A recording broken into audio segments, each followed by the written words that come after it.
Hey, and welcome back to my channel. If you're new to my channel, my name is Neek Lynn, and I am back with yet another tutorial today. So let's just jump right into it. This is yet another long-time client of mine, and I am so grateful to my clients who just continue to come back, continue to sit in my chair, continue to put me in their budget, all the good things. And so I have been doing his hair for such a long time, and let me tell you, his hair did not start off like this at all. You could see I am going through with this blow dryer. I'm telling you, I can't get over how long his hair has gotten. Like every time he walks into the shop, I just think of Fabio because it's just crazy. But yeah, I'll put a picture right here and show you where we started, of course, because you know, it got to bring a little receipt sometimes. So for his style today, I'm going to be doing 6 braids, okay? This is not your average 6 braids, okay? These braids are going to come to a diagonal, and they're also going to be braided to just one side, where all of the stitches are going to come in to just one side. So make sure that you keep watching this video so that you could see exactly what I'm talking about. So as always, I'm going to start right in the middle. And this is just, for me, this is just what works. 9 out of 10 times, no matter what my style is going to be, unless I'm doing all the braids diagonally, I'm going to start off in the middle.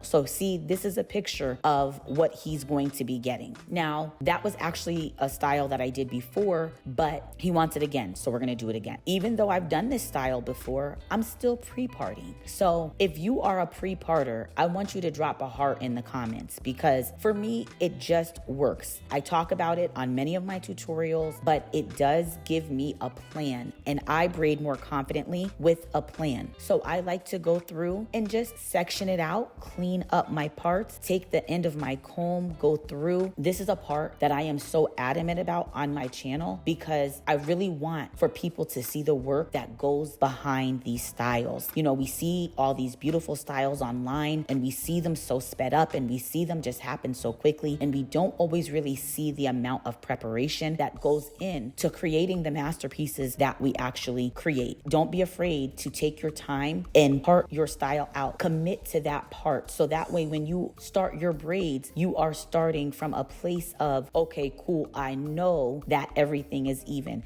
And then you still, honestly, you still may have to go back and tweak and fix and do this, but that is what it takes when you want to have a style that is crisp, when you want to have a style that is crisp and that is sharp, and that kind of, you know, that type of attention to detail really does separate you from the rest. You know, I'm working my process, I'm sectioning his hair out. Again, I'm still fixing my part, okay? So, you know, sometimes I even cringe because I'm like, man, I really do be doing the most.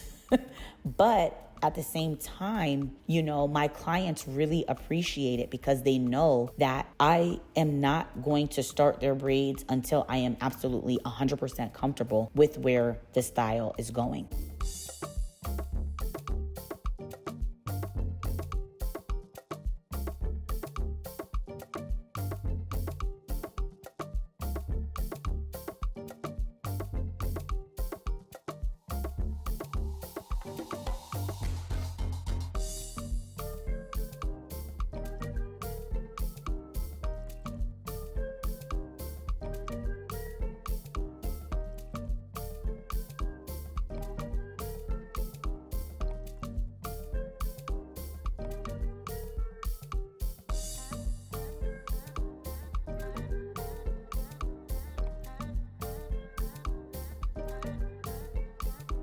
So in order for a style like this, and you saw the picture, in order to achieve a style like this, molding is very important. And so I'm going to take that hair and mold it all the way over to the right, as you just saw me do. And then I'm gonna take that top part and part out a triangle. Now, for this part, I'm going to braid at least 3 to 4 times before I pull in my first stitch. And I do that regardless whether I'm doing a style like this or if I'm doing regular stitch braids, because I like to make sure that foundation is set before I start pulling in my stitches. Now, as you can see, instead of me pulling in the hair from both sides, I am only gathering the sections of hair from the left to the right because I want his braid to sit as close on the right part as it can. And this is real time, guys. Like, this is me taking my time, getting these stitches, smoothing the hair. Yes, it is slowed down a bit here. You know, I really want you to get a good picture of what I'm doing.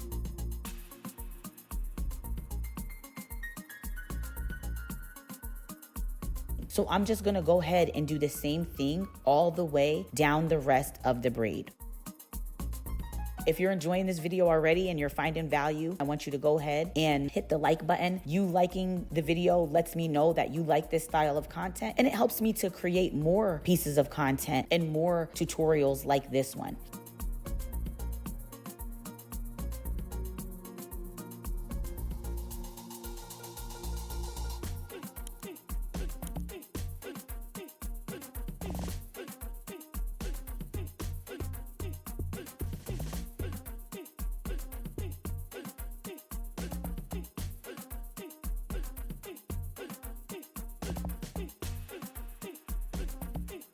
So guys, look at this length. I mean, his hair is so long. I still am in awe, but I'm just so grateful that he has trusted me all this time with his hair. So now I'm gonna go ahead and repeat the same steps. You see, I'm still fixing up things. I'm still straightening that part out. Again, I know that perfection is something that we probably all strive for as braiders, but yeah, I really do try to get it as perfect as I can, even though, I mean, there's really no such thing, even though that is what we strive for, but you know, just give it the effort. That's the best thing I can say. Just give your clients the effort.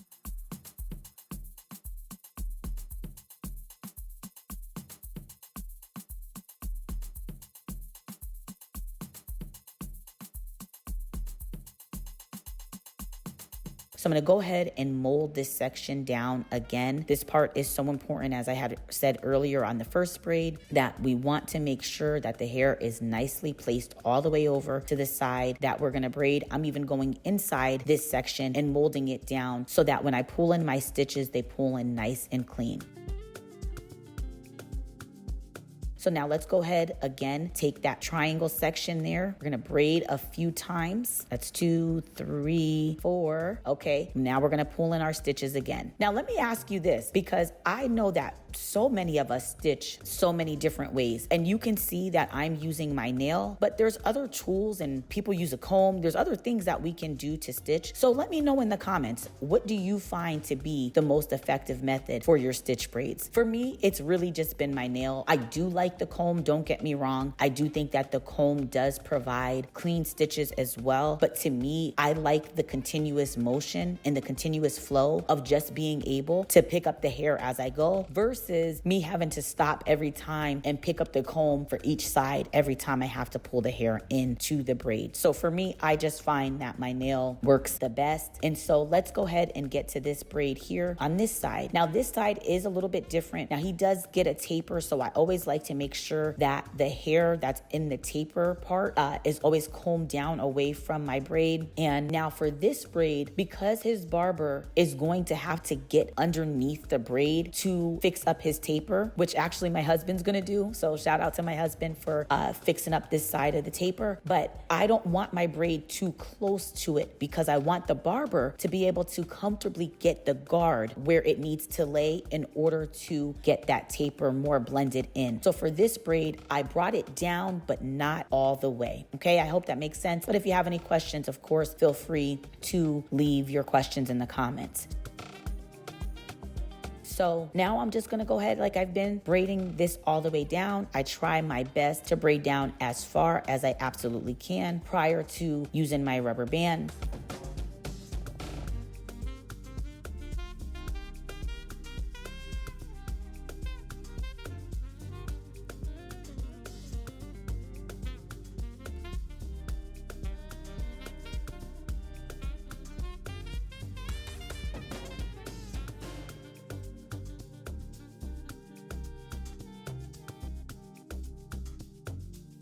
And now we're gonna go ahead and jump over to the other side. Guys, it's the same exact thing, but it's just in the opposite direction. So instead of pulling in my stitches from left to right, now I'm gonna pull them in from right to left. Same thing, same concept, and you can already see exactly how this style is shaping out. Now, I don't know about you, but there are times where I struggle on one side than the other.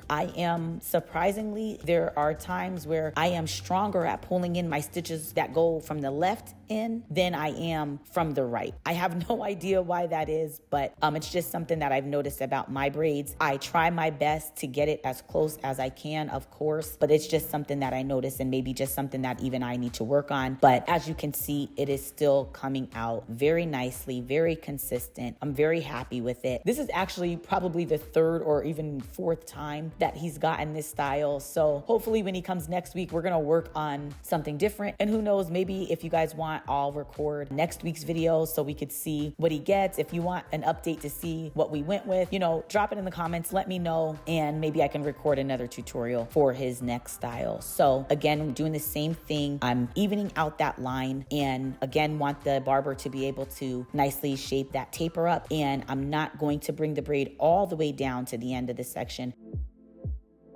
I am doing it uneven though, so you could see that the hair on the right is a greater width than the hair that I'm pulling in from the left. Again, any questions, please feel free to leave them in the comment section, and I will be happy to respond to as many comments as I can. Guys, I really hope that you have enjoyed this video. I hope that you have learned something. I know I have talked a lot, but I truly want to make sure that you are understanding how you can add some of these styles to your own list of services.